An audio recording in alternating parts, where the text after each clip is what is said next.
अगर आपको मेजर करना है टेम्परेचर ऑफ बॉइलिंग वाटर, क्या आप क्लिनिकल थर्मोमीटर से कर सकते हैं? नहीं ना। क्यों? क्योंकि क्लिनिकल थर्मोमीटर का टेम्परेचर रेंज होता है 35 degree Celsius to 42 degree Celsius. और पानी किस टेम्परेचर पे बॉईल होता है? पानी बॉईल होता है टेम्परेचर ऑफ 100 डिग्री सेल्सियस पे। तो फिर क्या करना पड़ेगा? एक ऐसा टूल चाहिए जो 100 डिग्री सेल्सियस तक का मेजरमेंट ले सके। So we are going to use in this case laboratory thermometer, as the name suggests. ये thermometer laboratories में use होता है, and the range of temperature that it can measure is -10 degree Celsius to 110 degree Celsius. So let's zoom in. We are on page number 130. यहाँ figure 7.3 में दिया हुआ है picture of a laboratory thermometer. So follow with me कि text में क्या बोला है, that it consist of a long narrow uniform glass tube which is sealed. ये दिख रहा है आपको? लॉन्ग है, नैरो है, ग्लास ट्यूब है जो सील्ड है, right? Now at one end of the tube is a bulb which contains a liquid. तो यहाँ पे देखिए इस एंड पे आपको एक बल्ब नज़र आ रहा है, राइट? ये जो बल्ब है इसके अंदर एक लिक्विड है, प्रेफरेबली मर्क्यूरी या फिर अल्कोहल। अगर अल्कोहल है तो उसमें एक रेड डाई पिगमेंट होता है जिससे हमें पता चल जाता है कि कितना टेम्परेचर मेजर्ड हुआ है। सो outside the bulb there is a narrow column of liquid, right? आपको पता है ये लिक्विड एक्सपैंड करता है with temperature, with higher temperature, तो इससे आपको पता चल जाता है कि एग्जैक्टली कितना टेम्परेचर रिकॉर्ड किया गया है। So there is a Celsius scale marked along the tube. So यहाँ पे जैसे मैंने कहा था, the liquid used in the laboratory thermometer is generally alcohol coloured red to make it easily seen, और मर्क्यूरी हमारे क्लिनिकल थर्मोमीटर में भी यूज़ होता है, जो कि डिजिटल नहीं है, जो कि पहले यूज़ होता था ना, तो वो उसमें मर्क्यूरी का भी यूज़ होता है as mentioned in the earlier video. So what is the lowest temperature it can measure? So the lowest temperature that a laboratory thermometer can measure is -10 degree Celsius. तो रेंज क्या बताई थी मैंने? -10 to 110 degree Celsius. तो इससे पता चल जाता है what is the highest temperature it can measure. Obviously it is 110 degree Celsius. Now this is important, range आपको पता होना चाहिए। It's range is from -10 degree Celsius to 110 degree Celsius. So we go on to the next page. तो यहाँ पे आपको thermometer के divisions दिख रहे होंगे, तो आपको यहाँ पे पता चल रहा है कि देखिए स्किप कैसे कर रहा है। 0, फिर 10, फिर 10, फिर 20 के बाद 30। तो ये क्या है? स्किप 10। हम मैथमेटिक्स में पढ़ते हैं ना, काउंटिंग बाय 5, काउंटिंग बाय 10, तो ये है स्किप 10। तो अगर स्किप 10 है एंड ईच पर्टिकुलर 10 और 20 के बीच में, 20 और 30 के बीच में इनमें 10 डिविजन्स हैं। So 1 division is corresponding to how much degree Celsius? Obviously 1 division is corresponding to 1 degree Celsius, right? क्योंकि एक स्किप 10 के बीच में 20 to 30, 30 to 40, इनके बीच में 10 डिविजन्स है। ये देखिए 1 small division can read is equal to 1 degree Celsius, 10 by 10 obviously, ठीक है? तो इसको आप समझ लीजिए, उस हिसाब से ही आप टेम्परेचर देखेंगे। Now we go on to the correct way of measuring temperature using a laboratory thermometer. तो करेक्ट वे क्या है? आपको ऊपर से नहीं देखना, आपको नीचे से नहीं देखना, आपको एकदम लीनियरली आपने अपना जो आईज है ना उसकी सेटिंग कैसे करनी है, एकदम स्लीपिंग लाइन में होना चाहिए। हम कहते थे ना छोटी उम्र में, स्लीपिंग लाइन मतलब हॉरिजॉन्टल लाइन में होना चाहिए, और एकदम सेम लेवल पे आई लेवल होना चाहिए as the measurement, right? So when the thermometer is immersed in water, its bulb should not touch the bottom or the sides of the beaker. अगर ये किया, अगर आपने थर्मोमीटर टेढ़ा पकड़ा और वहाँ पे क्या हुआ, बल्ब जो है वो टच कर रहा है बीकर को, या बॉटम को, तो क्या होगा, आपका जो बीकर का टेम्परेचर मेजर हो जाएगा। आपको अगर वाटर बॉइलिंग टेम्परेचर चाहिए, अगर आपको मेल्टिंग ऑफ आइस का चाहिए, तो आपको तो वो टेम्परेचर मिलेगा ही नहीं, आपको सराउंडिंग का टेम्परेचर मिलेगा ना, बीकर का टेम्परेचर मिलेगा।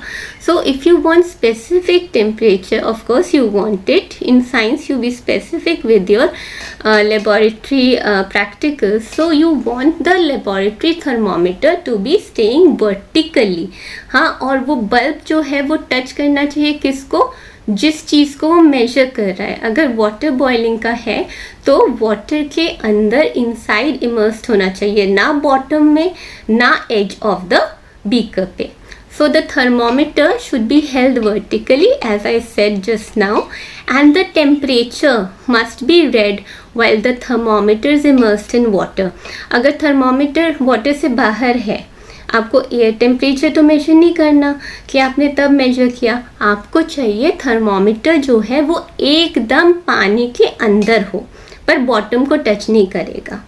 End of course very important, जो लोग गलती कर देते हैं ना, कुछ लोग गलती कर देते हैं, आई लेवल को एकदम उससे अलाइन नहीं करते। So the reading, while reading the thermometer, the eye should be directly in line with the level of the liquid column. एकदम देखिए, एकदम स्पेसिफिक लाइन से एकदम अलाइंड होना चाहिए, ना ऊपर से देखेंगे ना नीचे से देखेंगे। राइट नाउ, सो अगर मैं क्या करती हूँ, यहाँ पे देखिए एक एक्सपेरिमेंट सेटअप है। यहाँ पे क्या है, क्लैंप में लेबोरेटरी थर्मोमीटर अटैच्ड है और नीचे क्या है, क्रश्ड आइस है इस पर्टिकुलर सेटिंग में। नाउ इस पर्टिकुलर सेटिंग में देखिए, जो कि राइट साइड में है, यहाँ पे क्लैंप पे क्या है, क्या डिफरेंस है, यहाँ पे बॉइलिंग वाटर का टेम्परेचर मेजर किया जा रहा है। तो इसमें पानी लिया है बीकर में और बर्नर को ऑन किया है, and when the water is starting to be heated, so you measure the temperature. 2 minute बाद आप मेजर करेंगे temperature, and then you will find out that what happens. Now what happens ये हम find out करते हैं through virtual laboratory mode. तो here we are in virtual mode. तो यहाँ पे हम यूज़ कर रहे हैं O labs. O labs is a completely free educational resource for learning and teaching purpose. It is developed by Amrita University and funded by our Ministry of Electronics and IT. तो यहाँ पे करना क्या है, we are trying to measure the temperature of boiling water. तो वो कैसे करेंगे, पहले हम बीकर पे क्लिक करेंगे, बीकर में है पानी, हम रख देंगे उसको ट्राइपॉड स्टैंड पे, then will click on the thermometer. Thermometer को क्लैंप से जोड़ देंगे और वर्टिकली पुट करेंगे जिससे बॉटम और एजेस को वो टच ना करे। Now I will click on the burner. So burner on, उसके बाद हम क्या करेंगे, हमें देखना है, हमें 2 मिनट बाद टेम्परेचर जज करना, टेम्परेचर मेजर करना है। टेम्परेचर को कैसे देखते हैं, कैसे करेक्ट मेजरमेंट करते हैं, हमने इसके बारे में पहले ही पढ़ लिया। सो आई लेवल को अच्छे से अलाइन करना है, लेवल को मेंटेन करना है, ऊपर से नीचे से नहीं देखना, और अपना जो थर्मोमीटर है उसको वर्टिकली पुट करना है, पानी के ऊपर नहीं, पानी में इमर्स करना है। और देखिए 2 मिनट बाद हमारा क्या आया, 40 डिग्री सेल्सियस। और उसके बाद फिर हम रिकॉर्ड करेंगे for the next 2 minutes, right. और ये रिकॉर्डिंग करते रहेंगे जब तक कि हमारा पानी बॉयल नहीं हो जाता, और पानी बॉयल होने के बाद भी हम मेजर करते रहेंगे। So this is an experiment that you need to do in presence of a grown up. तो ये खुद नहीं करना बिकॉज बर्नर इन्वॉल्व है। तो ये देखिए यहाँ में हम जाते हैं प्रोसीजर पे। प्रोसीजर पे सारा कुछ मेंशन है, आप खुद करके भी देख लीजिए। ओ लैब्स बहुत ही इंटरेस्टिंग और बहुत ही अच्छा रिसोर्स है। तो यहाँ पे देखिए इस ग्राफ को फॉलो करते हैं। यहाँ पे आपने देखा कि जो टेम्परेचर है 2 मिनट बाद आप मेजर कर रहे हैं ना, एक पर्टिकुलर पॉइंट पे पानी बॉयल होना शुरू हो जाएगा और उसके बाद बहुत टाइम तक बॉयल हो रहा है जब, तो आप देखेंगे टेम्परेचर कांस्टेंट है, ना बढ़ रहा है ना नीचे जा रहा है, कांस्टेंट है। उसके बाद क्या होगा, उसके बाद धीरे धीरे जो है आप टेम्परेचर जो है वो कम होना शुरू कर देगा as you switch off the burner, right. तो क्या है, when the water is boiling the temperature remains constant, and same with the crushed ice experiment. When the ice is melting, the temperature remains constant. Now we are doing activity 7.6. यहाँ पे क्या है, यहाँ पे कुछ बच्चों को बोला है कि आप temperature of boiling water measure कीजिए following the same thermometer setup that we followed in our virtual setup. तो लेबोरेटरी में बोला गया है, रियल लेबोरेटरी में, कि आप ये करके देखिए। शेमफैंग, ऑनेस्टर, इन्होंने सब बच्चों ने करके देखा और आपको पता है सबका टेम्परेचर जो है थोड़ा बहुत इधर उधर आया। किसी का 97.8 आया, किसी का 98 डिग्री सेल्सियस आया, किसी का 97.9 डिग्री सेल्सियस आया। तो बेसिकली कहने का क्या मतलब है, हो सकता है उन्होंने मेजर ठीक से नहीं किया हो, उन्होंने थर्मामीटर को ठीक से नहीं रखा हो सकता है उनकी कोई गलती हो, बट डिफरेंसेस जो हैं वो कम आने चाहिए when you are doing laboratory experiments, क्योंकि आपको एक्यूरेसी मेंटेन करना बहुत ज़रूरी है। Now we come on to air temperature. तो एयर टेम्परेचर क्या है, एयर का जो टेम्परेचर है वो भी मेजर करना होता है ना हमें, क्योंकि देखिए आप वेदर रिपोर्ट में देखते हैं कि मैक्सिमम टेम्परेचर क्या है, मिनिमम टेम्परेचर क्या है, उस हिसाब से आप कपड़े भी पहनते हैं ना।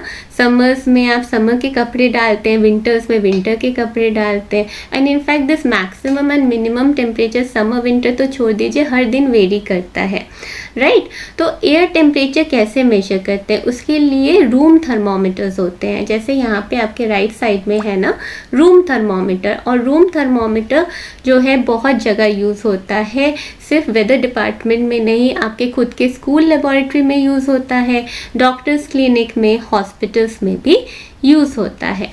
इन activity 7.7 we have to listen to weather reports for a place for 10 successive days.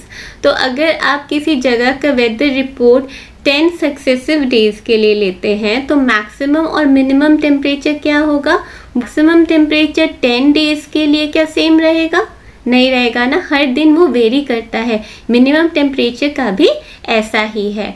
और अगर हम सीज़न की बात करें ना, जैसे समर सीज़न में आपका मैक्सिमम एयर टेम्परेचर क्या रहता है, हायर रहता है ना in comparison to winter, and similarly minimum air temperature भी समर सीजन में हायर रहता है इन कंपैरिजन टू विंटर।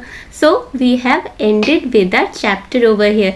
अगर आपको कोई भी डाउट है तो प्लीज़ डू कमेंट, और you can contact me directly at datta.anveshabiotech@gmail.com. Happy learning students. Bye bye.